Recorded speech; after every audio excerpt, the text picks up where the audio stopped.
자, 부처님은 제가 일품 개송을 읊었습니다. 나는 깨달은 자로서 나를 견딜 자는 없다.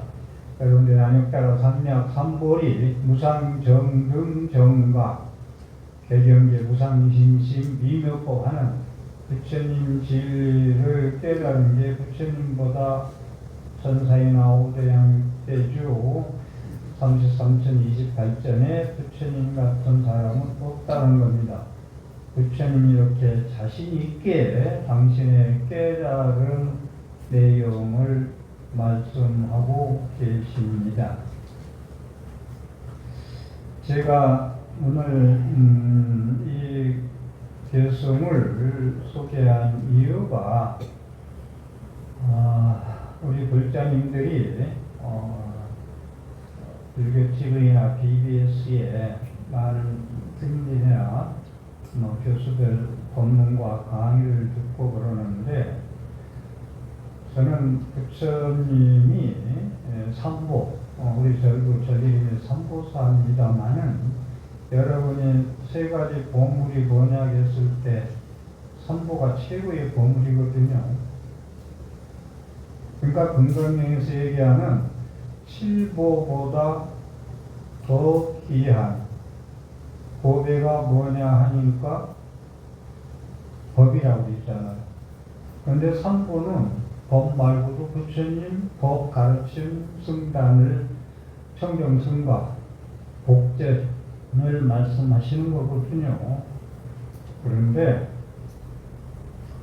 지금 BBS나 BJN에 법문하시는 강의하시는 교수 머리 길는 사람은 놔두고 스님들이 이런 텔레비를 여러분들이 많이 보시기 때문에 절대 텔레비에 나오는 분들, 저도 그렇고 절대 믿지 마세요.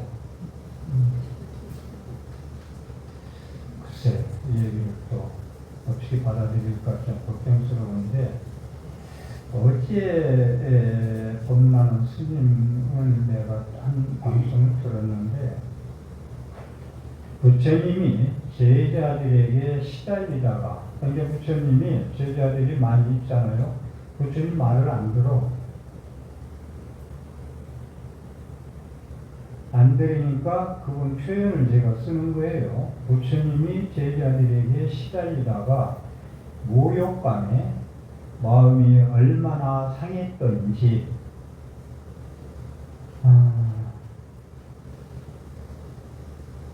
그 다음에 제자들이 부처님 마음 한잔해 하시지 마십시오.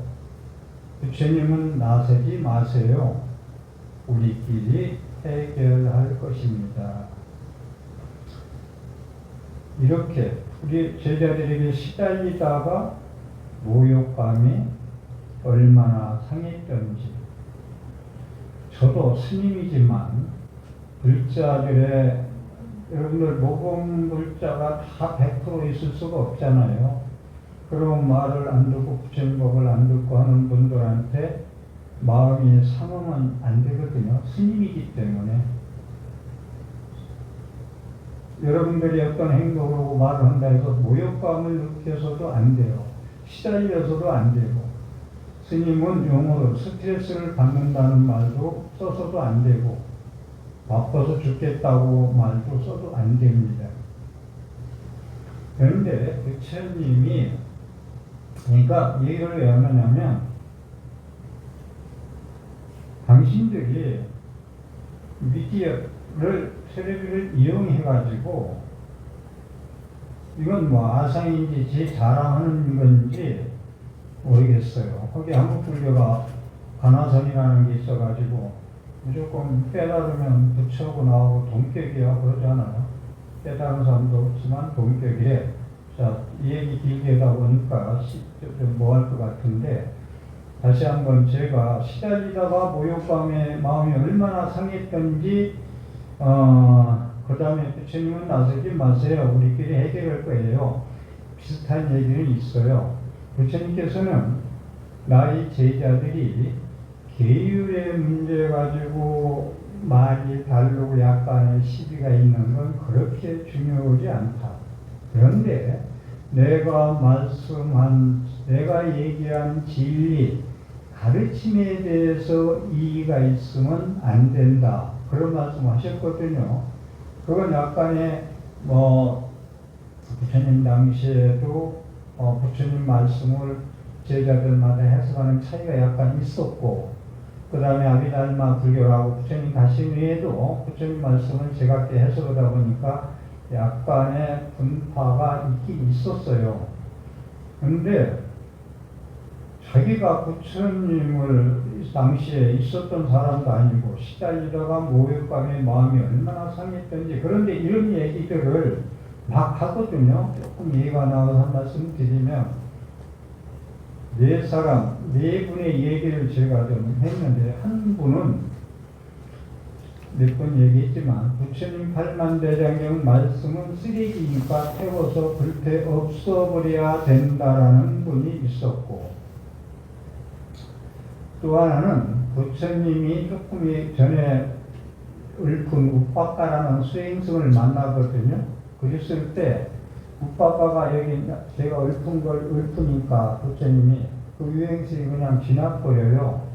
그러니까 이것을 지난 과정을 얘기를 하기를 티베트 텔레비에서 부처님이 포교 전략을 잘못 써서 당신의 지혜가 없어서 포교 전략, 당신의 법을 폐해야 되겠는데 포교 전략을 잘못 써서 그냥 지나가 버렸다. 그런데 사실은 우빠까가 나중에 부처님 제자가 되거든요. 이런 표현을 쓴다든가. 또 한 분은 나는 강의할 때, 법문할 때 부처님 팔만대장경의 얘기를 잘 안 한다. 나는 경전을 잘 보지 않는다. 또 이제 이분은 누군가 금방 표가 나겠지만 남방불교에서 공부했다는 분이, 초기 불교를 공부했다는 분이 윤회라는 말을, 다음생이라는 말을 부처님은 쓰지 않았다. 자, 이제 이렇게들, 그러니까 이러한 자기, 우리 같은 스님이 가사 있고 부처님 탁자밥을 내려놓고 살면서 이렇게 왜 이 얘기를 하느냐면, 여러분들이 방송을, 텔레비를 보면서 이 치사 선택을 잘 해야 되지 않겠느냐.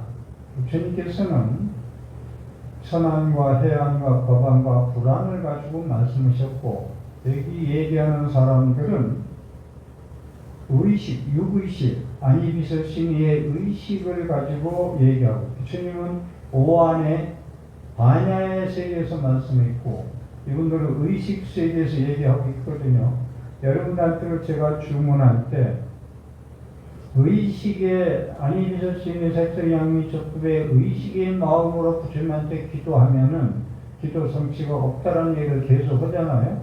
반야의 세계에 들어와서 부처님하고 소통을 해야, 부처님의 텔레비에 채널을 맞춰야 서로 소통이 되기 때문에 부처님 제왕명이 자유왕명이 비추지 안 비춘다는 얘기를 계속 하잖아요. 그래서 여기서 이제 부처님이 이제 나서지 마세요. 그러니까 이제 부처님의 말 안 하고 벌써 다 아시고 어쨌든 간에 그냥 들어가세요. 당신 기초소로. 그러면서 그 다음에 나오셔서 하시는 말씀, 오염경이라는 나오는 말씀인데, 이제 서로 비구들이 그러한 다툼, 약간의 다툼이라고 얘기할까요? 그걸 뭐라고 했느냐면, 부처님께서 이게 스파니파타나 법구인에 나올 거예요. 이것이 저는 딴 거 찾았는데, 오염경이라는 건데, 그는 나를 비방했다. 그는 나를 때렸다. 그는 나를 이겼다. 그는 나를 약탈했다.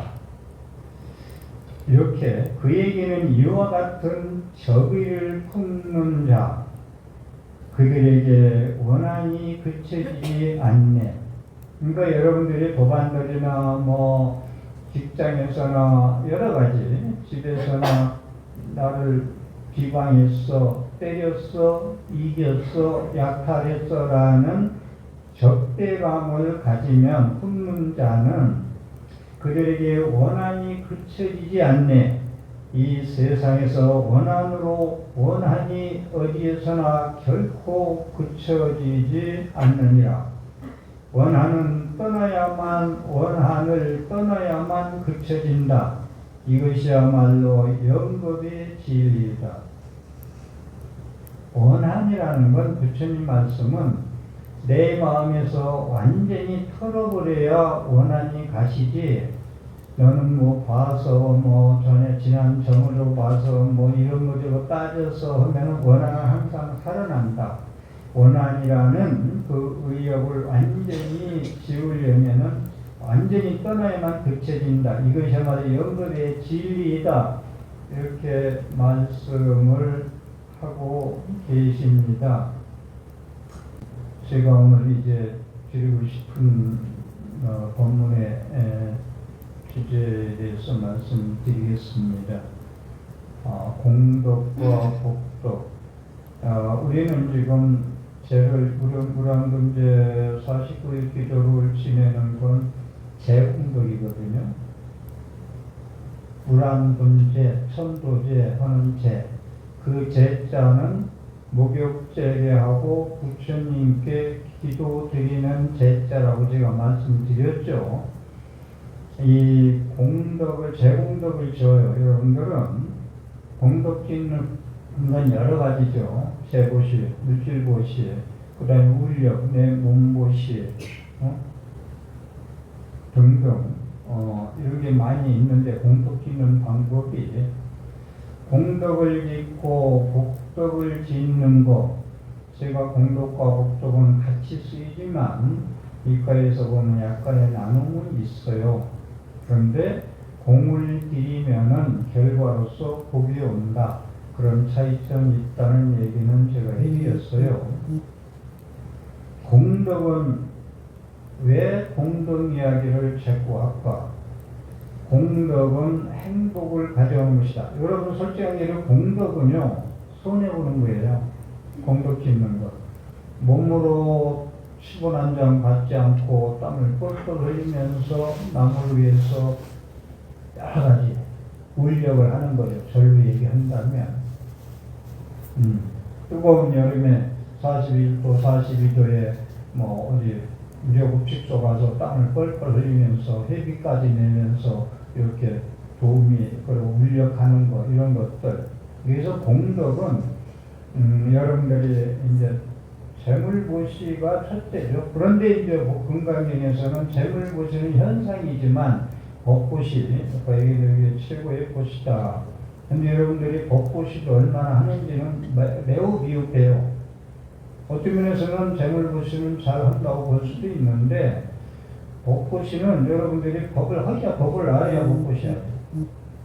부처님 법문을 내가 법문을 듣고 내가 얼마나 부처님 법 만나서 깨어났고 행복하고 모든 번뇌, 백발 번뇌, 갈등에서 대립에서 벗어났다는 걸 환히 찰 때 누구한테 법문 들으러 가다 하지. 나도 잘 모르겠는데 할 때 누구한테 권선을 하겠어요? 법보시를 누구한테 하겠어요? 그래서 공덕은 행복을 가져온다. 여기서 두 번째, 오늘 이제 공덕 짓는 얘기를 하는 것이 두 번째, 공덕은 죽을 때 가져가는 것이다. 여러분들 공수에 공수고 갈 때 그냥 아무것도 못 가져와 그러잖아. 물질과 모든 눈에 보이는 것들은 다 놓고 가야 돼. 사랑하는 임도 놓고 가야 되고 재산도 놓고 가야 돼. 다 죽을 때 가져가는 것이다. 공덕은. 미리 말씀드리지만 여러분들이 손해라고 생각하는 거, 내 지갑이 보시를 해서 가벼워졌고 내가 땀을 흘려서 막 더위를 먹었고 등등. 부처님께서는 공덕은 여러 가지 공덕이 있지만은 임금님이 뺏어가지 못하고 공덕은 물에 떠내려가지 못하고 불에 타지 않고 남한테 뺏기지 않는다라는 말씀을 하시고 계십니다. 공덕은 죽을 때 가져가는 것이며 저 세상에서의 법취목이 되는 것이다. 그러니까 윤회라는 말씀을 부처님이 직접 안 쓰셔도 다음 생 이야기 죽을 때 가져가는 것이라는 것은 이게 무슨 얘기예요? 윤회라는 얘기고 다음 상이 있다는 얘기를 하는 거잖아요. 그런데 무슨 법복을 입은 스님들이 부처님 가사를 읽고 가사 읽고 부처님 밥만 빚짐을 내려먹고 배불리 살만 쪘지, 예? 공부를 안 해서 그렇거든. 조그만 공부로는 그런 얘기를 어떻게 할 수가 있어? 되게 간단하다. 공덕 짓는 건 죽을 때 가져가는 것이며 저 세상에 가면은 여러분들 의지할 데가 하나도 없어. 남편도 없고 부인도 없고 자식도 없고 친구도 없고 아무것도 없어. 그냥 솔직한 예로 심판만 받아야 돼. 무서운 빛과 무서운 소리와 이런 게 공포에 질려야 돼. 그런데 공덕을 많이 지면 명불공덕이 됐던 자구시가 됐던 법구시가 됐던 공덕을 많이 진 분들은 죽을 때 가져가는 것이며 저 세상에서의 버팀목이 된다. 버팀목이 뭐예요? 나무를 심으면 금방 큰 나무를 심으면 조그만 나무야 뭐 그렇다고 치고 옆에 버팀목을 세워주잖아요. 쓰러지지 말라고. 여러분들이 공덕 짚고 가면 얼마나 재느냐에 따라서 다르겠지만 저 세상에서의 버팀목이 된다. 공덕은 재생의 기반이 된다. 다시 내가 다음 생을 받는데 내가 지은 선국능력은 기반이 돼. 기반이 되면 악근 존자 되면은 그 악근 성분 존재가 악근 문제가 되면은 이것은 지옥하기 축생 사막도에 가는 기반이 되겠지. 그래서 공덕적인 건 재생이 기반이 되고 윤회하는 증생들의 영역이 된다. 공덕은 윤회, 지옥의 축생 인간수라 천상의 윤회하는 증생들의 영역이 된다. 어디로 갈 거냐? 공덕 지음에 따라서 그 얘기입니다. 그래서 공덕은 지장경에 제공덕에 대해서 자세히 나오죠.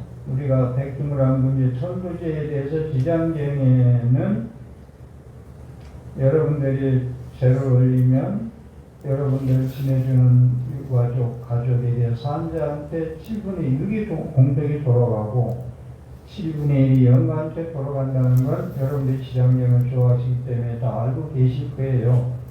그래서 본인 공덕은 다음 생에 이어져 간다라는 말씀.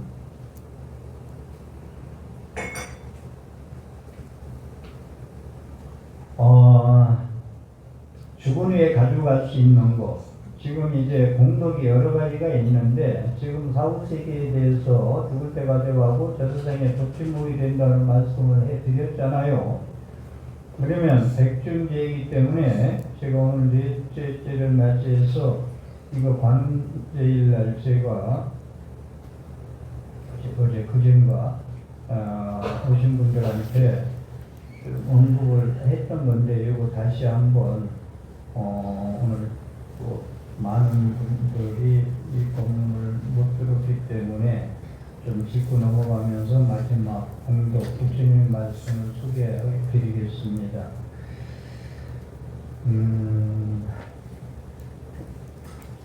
죽은 후에 가져갈 수 있는 것, 불자가 수행을 하는데 윤회를 벗어나려고 하는 이유. 불자가 윤회에서 벗어나려고 하는 것은 부처님 말씀대로 살면 다음 생에 버팀목이 되고 다음 생에 가져가서 극락세계 왕생하는 기반이 되고 바탕이 되고 씨앗이 되죠. 그래서 부처님께서는 과거 생에 부처님 수업을 500생을 했다 그랬잖아요. 여러분들 제가 3세 양주인과 얘기할 때 근생이 돼서 근생에 다 받는다고 생각한다면은 이 없고 인과에 대해서 여러분들이 불심할 거예요. 왜? 못된 짓만 하는데 살긴 잘 살거든. 그러니까 이 인과를 안 믿을 수가 있어. 근데 부처님께서는 이 생에서도 받고 다음 생도 받고 다음 생도 받는다. 부처님은 500생을 공덕을 지은 것이 쌓여서 부처님으로 태어났거든요. 이거 이해하세요? 부처님이 공덕 지은 것은 500생에 그대로 축적돼서 그 공덕으로 더 이상 공덕 지을 게 없어. 그래서 부처님으로 인도 땅의 중생을 교화하러 나는 공덕, 과거생에 500생을 공덕지어서 부처됐어 라고 알리기 위해서 이 땅에 왔잖아요. 인도에 가면 산치데타, 여기 계신 분들, 인도에 다녀오신 분들도 산치데타는 들어본 사람이 있습니다만은 못 가봤을 거예요. 저는 55년 전에, 55년 됐지, 산치데타, 인도를 20하루 갔다 왔거든요. 20하루. 제가 만에 하나 인도를 먼저 한번 갔다 와서, 코로나 오던 해에 갔다 와서, 최선을 다해서 갔다 왔어요. 지도법사로.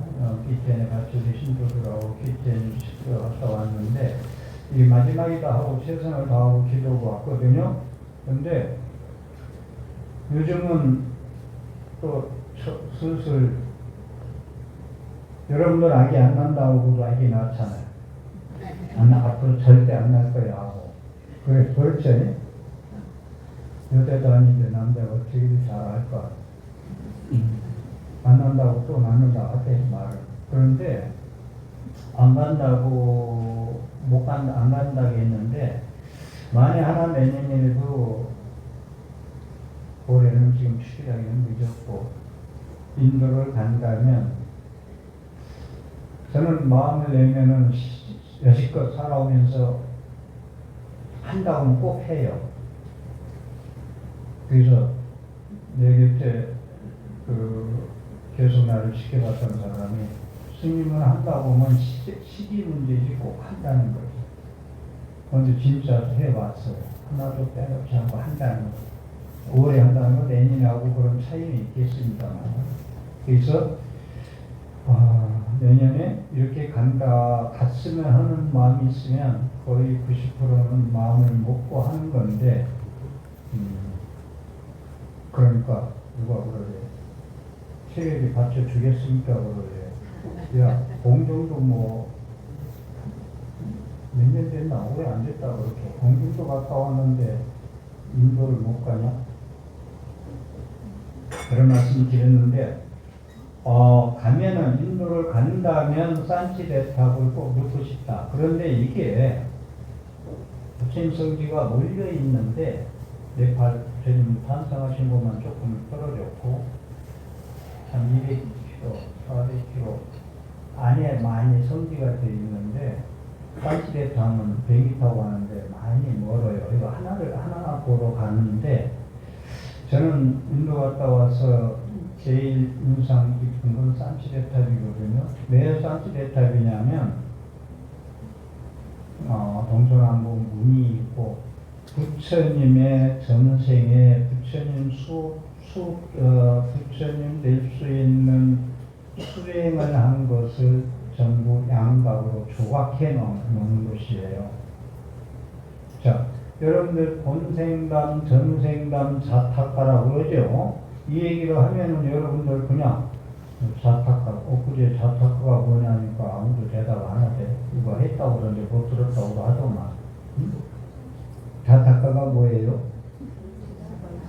부처님 전생 이야기.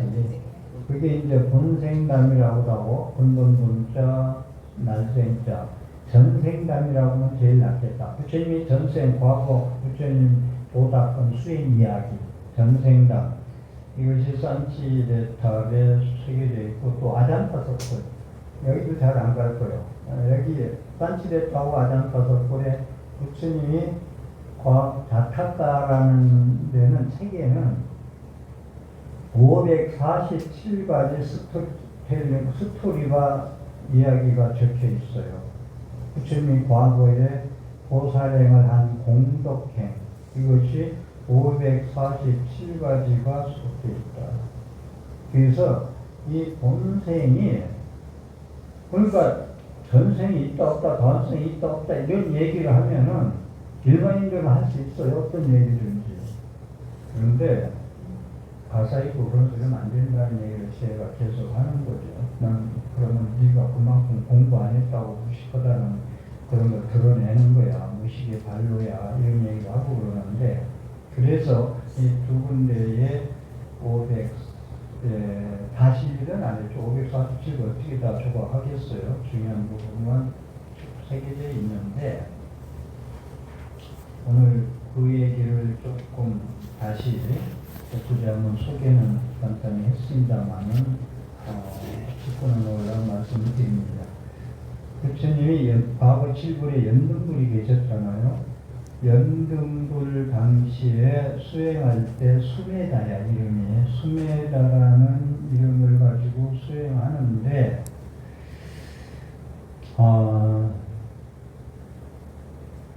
그 큰 부잣집의 아들로 태어났을 때인데 이제 아버지가 돌아가셨어. 그런데 집사 관리인, 그 대상 관리인이 그 아들한테 아버지가 남겨놓은 유산을 보여줘요. 그랬더니 숨에다가 생각에 거기서 몇 가지를 하는데, 인간은 태어나면 반드시 죽는다는 거. 아버지도 가셨으니까 가시는구나. 반드시 죽는다는 거. 그런데 많은 재산을 이렇게 모으기만 했지 쓰지도 못하고 다 놓고 갔네. 공수고 빈손으로 갔다는 거예요. 이걸 또 생각을 합니다. 그러면 내가 죽은 후에는 가져갈 수 있는 것은 무엇인가? 과거 부처님 수행 이야기, 수메다로 태어났을 때 이야기니까 그러지, 수행을 했으니 이런 생각을 하는 거예요. 그쵸? 이렇게 놓고 갔으니 신나게 쓰고 가자. 못 쓰고 가면 뭐 그럴 거 아니야. 우리 같은 거 이거 다 쓰고 가버리자. 아버지를 놓고 갔네. 그런데 내가 죽은 후 가져갈 수 있는 것은 무엇이지 하니까 공수거야. 빈손으로 가게 돼 있어. 그래가지고 이분이 공부를 했기 때문에 얘기해요. 그런데 남에게 보시한 공덕은 내가 가져갈 수 있다. 여기 죽을 때 가져가는 것이고 저 세상에 버팀목이 된다고 말씀하셨잖아요. 그래서 남에게 보시한 공덕은 내가 가지고 갈 수 있네. 그 과보를. 그럼 죽은 후에 또 나를 따라, 여기까지 이해했죠? 죽은 후에 나를 따라오는 것은 또 무엇이 있을까 생각을 해요. 이건 공덕 지은 거야. 내가 공덕 지은 것은 과거로 다음 생에 가져갈 수 있네. 다 놓고 가지만 눈에 보이는 것은. 근데 또 하나 나쁜 건데, 이건 내가 살아서 의염 이야기인데, 원한 진거나 증오한 거나 미워한 거나 저주한 거, 원망의 업은 역시 죽은 이를 따라가고 그것이 과보가 돼서 지옥악의 축생에 떨어지네. 이제 이렇게 숨에다가 생각을 합니다. 그래서 자비의사, 죄를 잘 지키고 자비의사 하는 것은 남을 도와주는 보시의 과보는 그럼 어떻게 될 것이냐? 삼선도, 색깔설자, 사막도와 삼선도, 선상세계나 인간세계나 수가세계나 또 하나 더 극락세계 가는 게 최고죠. 극락세계는 가만나 그냥 아미타 부처님하고 관세음보살님하고 그냥 같이 사는 거예요. 같이 밤만 생각만 해도 배부르고 쳐다만 봐도 사랑이 이루어지고 등등. 그래서 이렇게 된다. 그래서 여기서 제가 한 말씀 드리고 싶은 것은 사후에 가져갈 수 있는 것은 지금 나쁜 거 좋은 거 다 말씀을 드렸어요. 가져갈 수 있는 건 여러분들이 여러 가지 있으니만은 수행할 수 있는 수행 공덕도 가져갈 수 있어. 이 수행 연불 많이 하고 제대로 수행을 많이 한 분들은 수행 공덕을 가져갔기 때문에 돌아가시고 나서 어떻게 보면 49일 동안 다 칠칠제를 좀 해야 좀 이제 갔든지 말든지 하겠으나 공부가 제대로 한 분들은 다시 말해서 돌아가실 때 남아미타불을 10번만 큰 소리로 부르고 갈 수 있는 수행량만 있어도 49일이 안 돼도 갈 수가 있다는 말씀을 또 드리겠습니다. 다시 한번 말씀드리면 부처님 가르침에 의해서 법등행 자등행 이야기인데 부처님 가르침에 의해서 내가 자등 능력이 있느냐. 여러분들 중요한 건 내가 업력이 강한 사람은 법문을 들어도 의심하고 들어도 까먹고 실천도 안 하고 믿지도 않고 그래요. 그런데 성근 정자가 공부한 정자가 있는 분들은 부처님의 말씀, 법등명, 법의 등불을 자등명 나한테 받아들여요. 그걸. 부처님 말씀을 실천해가지고 내가 계속 반복 경험해가지고 내 부처님 등불이 내 안에 켜지는 거예요. 부처님 가르침의 지혜 등불, 자비 등불이. 그래서 이제 그 과도를 가져간다는 거예요. 수행력이죠, 이거, 여러분들. 그리고, 그래서 이 수메다는 전부 마을 사람한테 아버지 보아하는 세상 가지고 못 간 거 다 나눠주고 다시 수도에 들어갑니다. 여기에서 수메다, 이, 엔도부처님 얘기 나와서 그러는데, 이분이 이제 두 가지 일을 또 하는데, 뭐냐면, 부처님 연등불이 설법한다 하니까 꽃고향을 많이 올려요. 인도는 막 가면 막 꽃 걸어주는 게 막 아주 인사인데, 꽃고향. 제가 항상 하지만, 법정스님 다르지 않은데, 밀치기 할 때 보니까 꽃하고 국수함으로만 있더만, 국수함으로 타고 꽃하고. 그래서 꽃고향을 많이 올리는데, 부처님 설법할 때 꽃고향도 많이 올렸거든요. 부처님 임금부터 시작해서. 근데 다 올리고서 꽃이 없어. 이 숨에다가 꽃을 올리고 싶은데. 근데 수미타 여인이라는 분이 7송이 꽃을 가지고 있어. 나한테 파시오.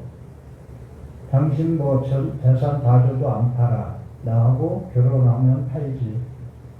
그러니까 부처님한테, 연동한테 꽃봉양 올리고 싶어서 결혼할게라고 약속을 하고 꽃을 7송이를 얻어요, 그냥. 대신 내 이름으로 2송이를 올려줘. 그래가지고 친정하라고 그래요. 결혼식이 거기서 부처님에서 절에서 결혼식 하는 걸 화혼의식이라고 그러는데 그 의식이 그때 생긴 거예요. 부처님한테 꽃을 올리고 결혼을 약속했다 해가지고.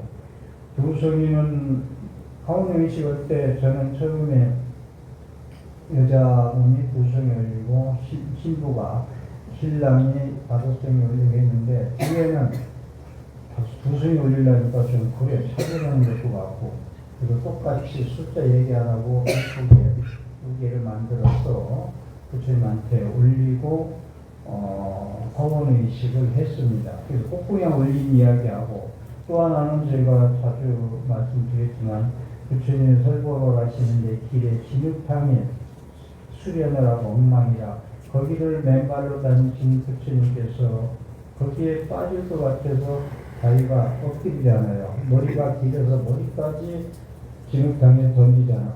머리 풀어서. 여러분들 머리 긴 분들은 무슨 얘기가 이해가 갈 거다. 베이트치는 진흙탕을 그늘같게 하기 위해서 머리까지 풀어서 저를 밟고 가십시오라는 거. 그래서 그러면서 이 수메다가 연등불한테 맹설을 합니다. 내가 부처를 이룬 후에 반드시 천상에 이르기까지 모든 생명들을 모두 해탈하게 하여 윤회를 벗어나게 하리라고 서원을 해요. 그러면서 내 등을 밟고 지나시면 지금 죽어도 원이 없겠습니다 하니까 볼 것이라 합니다. 이 연등불이 그래서 연등불이 수기를 줘요. 그 자리에서 2570년 이제 그때 얘기가 인도 땅에 어느 나라 국토에 태어날 거냐 인도에 태어날 것이다. 부처로서 너는 500여섯 이상 부처 수업을 다 껐기 때문에 그 결과로 그래서 제가 부처님 오신 날 그러잖아요. 여러분들 사우초파에서 봉투에다가 석가탄신이 그러는데 석가탄신 쓰시면 안 돼. 이순신 탄신이라고 똑같아. 세종대왕 탄신이라고 격을 낮추는 거야. 그래서 공양반 하지 말라고 그러잖아. 공양실. 시골에서 헛간이라고 그러지. 용기 같은 데 두는 데를 헛간이라고 그런다. 또 화장실을 해우소를 뭐라고 그래요? 뒷간이라고 그래요. 근데 공양반 그래. 그런 용어 하나 자체도 포교하는 데는 상당히 중요합니다. 그래서 인도 땅에 태어날 것이다. 아까 꽃공양한 얘기라도 하나 놓쳤는데 그래가지고 야소다라가 그 스미타 여인이에요. 그래서 결혼하잖아요. 부처님. 약속한 대로. 이 꽃공양 올린 분이. 그래서 나라는 인도 땅이고 아버지는 정방왕이고 어머니는 마야 부인이고 때는 가비년 사원 초파일이고 이런 수기를 줘요. 수기라는 게 다음 생에는 언제 여기는 사승기 지나서 성불할 거라고 수기를 주는데 그래가지고 이분이 부처님으로서 태어나잖아요. 그래서 저는 태자로 태어나서 인생무상을 느끼고 생로병사를 느끼고 설산에 들어가서 출가했다. 그래서 성도했다. 그래서 성도제의를 많은 절에서 성도제의를 설례정리를 하잖아요. 상당히 의미가 있어요. 어떻게 부처님 오신 날이 중요하냐 성동이 더 중요할 수 있어. 근데 저는 지금 얘기한 연등불의 수기를 갖고 너는 부처로서 인도 땅에 부모 정하고 인도 땅에서 그렇게 태어날 거야. 그리고 중생을 교화할 거야 해서 수기 받은 대로 부처님으로서 중생을 교화하려고 태어나시는 거거든요. 인도 땅에. 그 말이 제가 맞나 안 맞나 봐요. 제 말이. 아까 스님들 법문하는 거 얘기했지만 제 얘기도 안 맞으면 여러분 믿지 않았는데 부처님 그랬거든. 법문 듣고 집에 가서 자료를 찾아봐서 아니면 믿지 마 그랬어. 부처님께서. 얼마나 철두철미하신지. 자, 태어나자마자 부처님께서 태어나자마자 땅을 하늘을 가리고 한 손은 땅을 짚으면서 뭐라 했어? 천상천하 유화독견 그랬잖아. 하늘 위와 하늘 아래 내가 제일 최고 높다. 존귀한 존재다. 하늘 위와 하늘 아래. 천상천하 유화독견.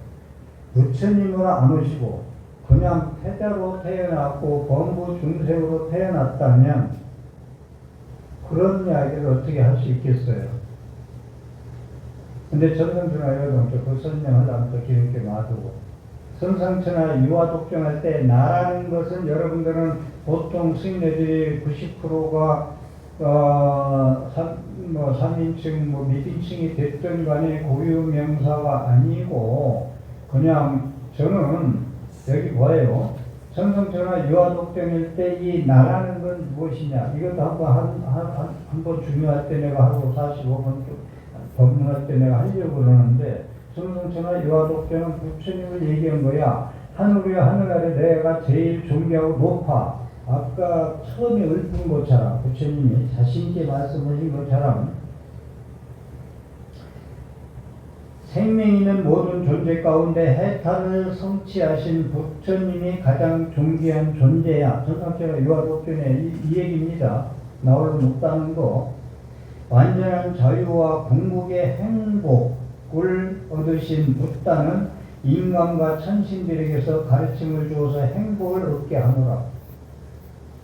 왜 부처님은 인도 땅에 타자로 오시지 않고 부처님이 오셨다고 스님은 얘기하느냐면, 그래서 저는 부처님 오신 날을 붙였더라 띄어쓰기 하지 말고 부처님하고 오신하고 날하고 띄잖아요. 근데 부처님 오신 날 명사화해라. 부처님 오신 날 붙였어라 라는 말씀을 좀 드리고, 그래서 천상천하 유아독전을 3계, 그 다음에 3계 고의 아담한이라고 그러잖아요. 그 뒤에 이게 중요한 얘기인데, 이건 또 그냥 읽기만 하고 그냥 안에 해석을 한 시간 없지만 짚고 넘어가면, 천상천하에 내가 존귀한 자고 최고의 깨달은 자고 정등정각자야. 부처님이 자신이 자기를 얘기한 거예요. 출입 때는 여러 군데서 나와요. 제가 다 발췌해 놓고 있는데, 그러기 때문에 상계가 당한지, 나는 중생을 교화로 왔고 웬일문의 수입을 받고 육계 새끼 무새끼 모든 고통을 받는 사람들이 많아서 내가 그들을 마땅히 편하게 해주리라. 이게 나오거든요. 이게 맞지. 문해력에서 여러분들 그랬을 때 내가 너를 고쳐줄 수 있어. 의사가 내가 너를 편안하게 해줄게. 내 말대로 수술하면 돼. 그럼 의사 따르면 수술해서 나아요. 그런데 문해력 측면에서 제가 말씀드립니다. 나 홀로 제일 높은데 내가 너희들을 다 구원해 줄게 하는 얘기는 문해력이 맞아. 그런데 천상천하 유아독전을 법인서이나 여기 누가 됐든 다 평등한 존귀한 자야. 하나도 차이가 없어. 똑같아. 모두 존귀한 자야. 이렇게들 사우주파의 스님들 법문하잖아요. 누구나 할 것 없이 법문하잖아요. 부처님 자신이 무슨 지 잘났다고 이렇게 유아독전이라고 본 게 아니야. 모든 범부중생들이 다 존귀하고 평등한 존귀한 존엄한 존재야. 그러면 상계고의 아담한지를 어떻게 해석할 거냐. 좀 이해를 해야 제 얘기를 알아들을 텐데. 너도 평등, 나도 평등, 똑같이 존귀하고 똑같은 지혜가 있는데, 있다라고 한다면, 상계, 욕계석계, 무색계 중생들이 고통이 받아서 빠져서 헤매는데, 내가 마땅히 그들을 편안케 하리라가 문해력이 맞냐, 안 맞냐, 이 얘기를 하는 거예요. 이해 가요? 진짜로? 이해 가면 박수 한번 쳐줘봐. 모두가 존귀한 자고 존엄한 자고 평등한 자라면 누가 아담한지가 왜 나왔냐 이거예요. 욕계새끼 무새끼 중생들 얘기가 왜 나오고 고통의 바다라는 얘기가 왜 나오고 내가 그들을 마땅히 편안케 하리라. 내가 의사를 얘기하면 내가 아산병원의 최고 수술자야. 걱정하지 마. 내가 수술해서 편안케 해줄게. 근데 이 환자는 불안해. 그게 맞지. 세상 사람들이 다 평등하고 존엄하고 존귀하기 때문에 사람들이 다 고통받는데 아담한지야. 그대로 내가 마땅히 그들을 편안케 하리라. 이 얘기를 강조해서 제가 얘기하는 건 여러분들이 이건 상당히 중요한 얘기거든요.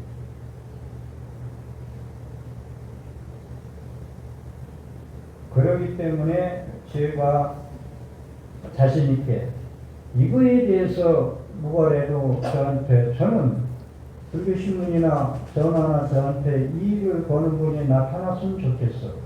그러면 나는 1대1로 안 하고 많이 묻는 사람이 있다면 불교신문에 글을 쓸 거야. 근거와 출처를 경전에서 그대로 빼다가 네, 그런 말씀을 좀 올리고 그래서 자꾸 제 얘기를 저는 법문 잘못하면 부처님 말씀을 포교하는 게 아니고 전하는 게 아니고 마구니로서 얻어진다고 생각하는 사람이야. 그렇기 때문에 제가 책임을 가지고 얘기하는 거예요. 그래서 제가 법을 잘못을 해서 죽으면 지옥 가면 간다니까. 그런 말씀을 올리고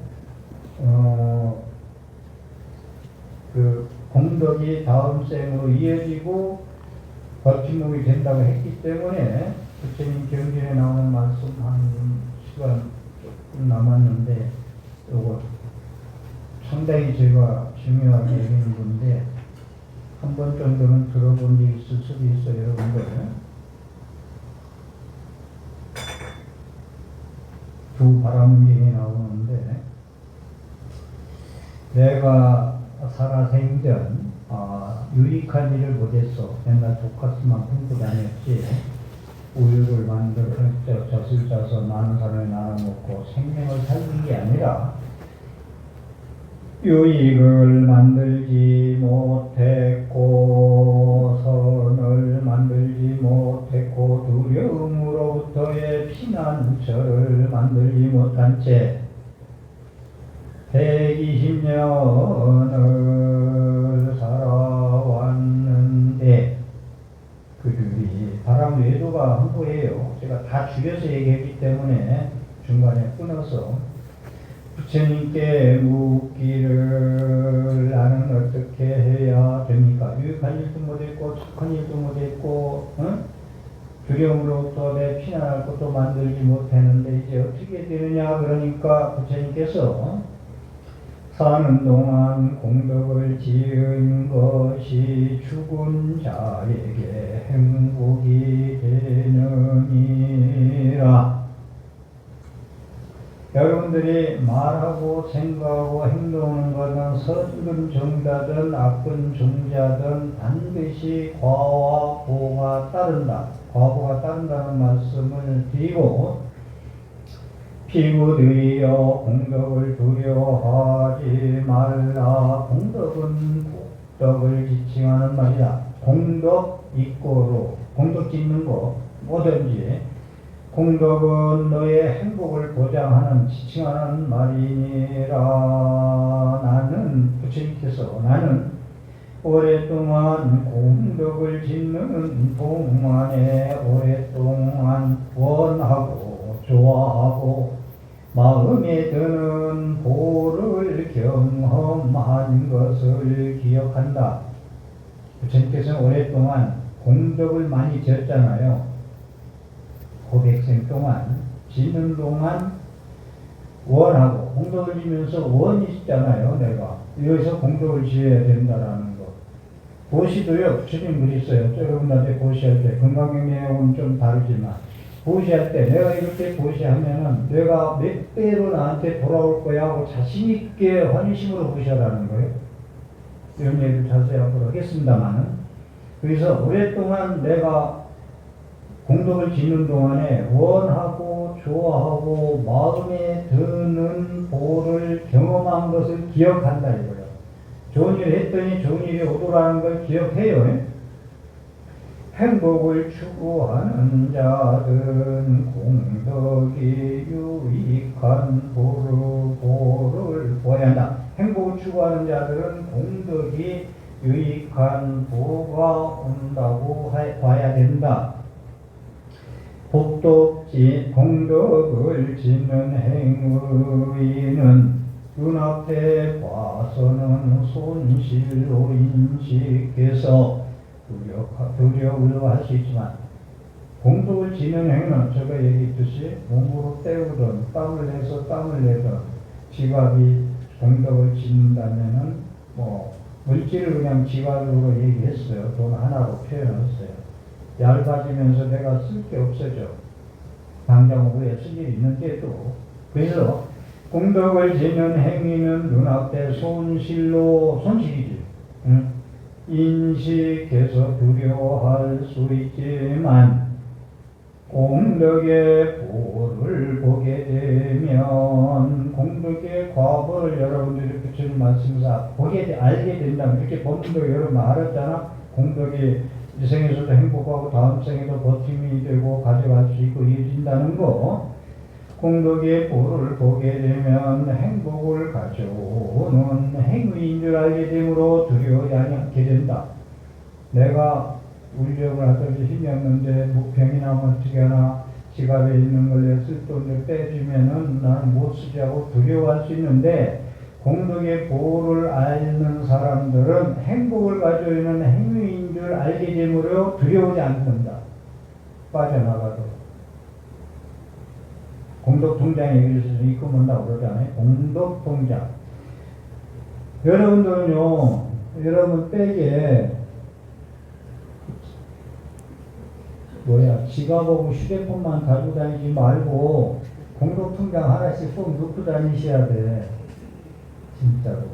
그래야 공덕통장 가져가야 법문을 잘 듣고 그래야 이 가방도 왜 이렇게 크냐. 뭘 담아가려고. 네? 담아가야 그걸 가서 밥도 해먹고 주변 나눠 먹고 남도 나눠주고 할 거 아니에요. 선녀비시 법문을 듣고 나 혼자 느끼지 말고 남하고 나누고 해설해주고, 법화경이 해설해주고 남한테 일러주라는데 혼자 가지고 있지 말고 좀 찾고 설해줘. 법문으로 가져오기도 하고. 그래서 이거 중요한 얘기죠. 그래서 공덕통장은 꼭 아침에 올 때 다른 거 휴대폰 빼놔도 괜찮아. 공덕통장은 넣어가지고 오세요. 그래서 집에 가서 가져가고 나눠서 쓰고 이웃에게 같이 베풀어 쓰는 것이 공덕통장이다. 인색한 자는 두려움이 있어 베풀지 않으니 그것은 오직 베풀지 않은 자의 두려움이다. 인색한 자가 두려워하는 배고픔과 목마름. 나는 이거 없으면 배고파하고 두려워. 없으면 미래에 나는 굶어 죽을 수가 있어. 그리고 인색한 자는 절대 돈 안 써요. 베풀지 않아요. 두려워서 이거 없으면 안 돼. 인색한 자가 두려워하는 배고픔과 목마름은 이 세상과 저 세상에서 어리석은 그에게 닿습니다. 일에 먹을 게 없어서 가진 것에 대한 집착이 강한 인색한 자는 이 세상과 저 세상에서 어리석은 그에게 인과가 닿는다는, 인색한 과부를 받는다는 거예요. 엄청 중요한 거죠. 이런 거 하나만 가지고도 45분 사실은 1시간 법문을 해야 맞거든요. 지금 막 무더기로 그냥 법문을 퍽 붓는데 얼마나 여러분들이 소화를 시킬지. 그렇죠. 한 말씀만 가지고도 1시간 하는 게 좋거든. 공덕은 제가제의 행복을 위한 것이다 라는 거. 어디 보자. 하나만 더 소개하고,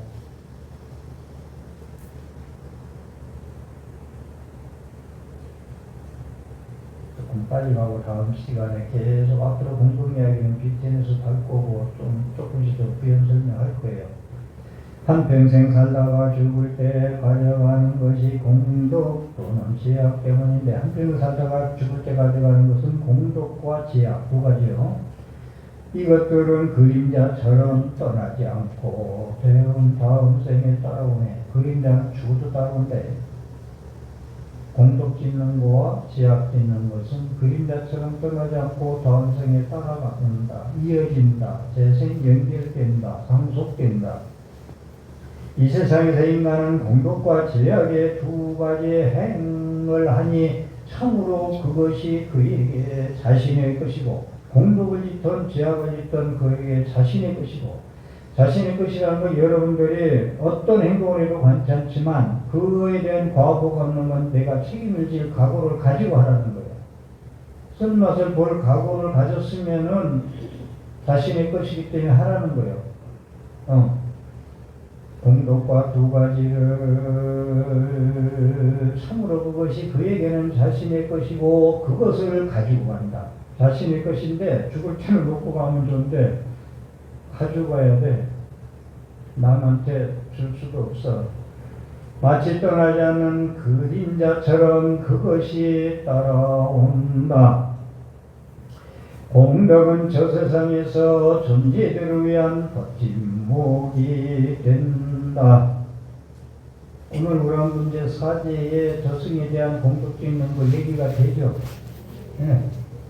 스님이 선택을 잘했지. 네?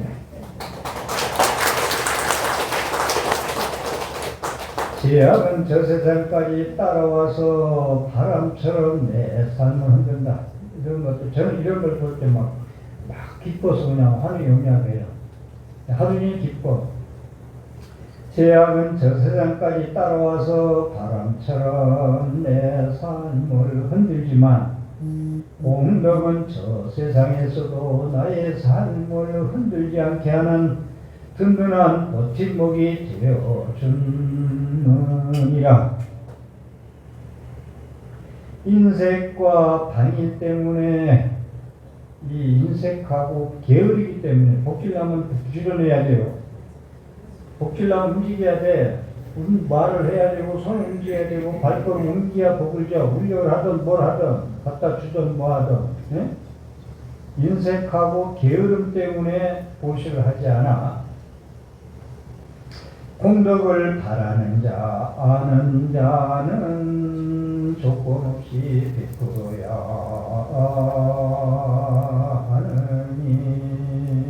하느니라. 아유, 여기까지 합시다. 감사합니다. 굴법슨 삼보사 최고의 보배가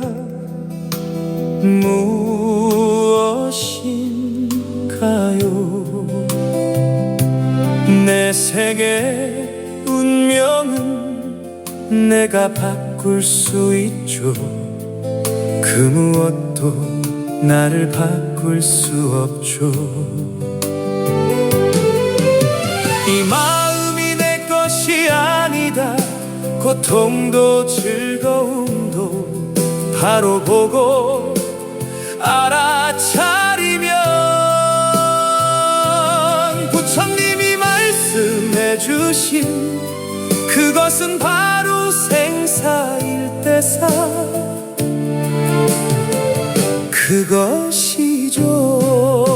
그것이죠. 나무아미타불 한마디로 모든 번뇌 괴로움 내 것 아니죠. 우리가 가야 할 곳 그곳은 오직 그곳 극락세계 나무아미타불 나무아미타불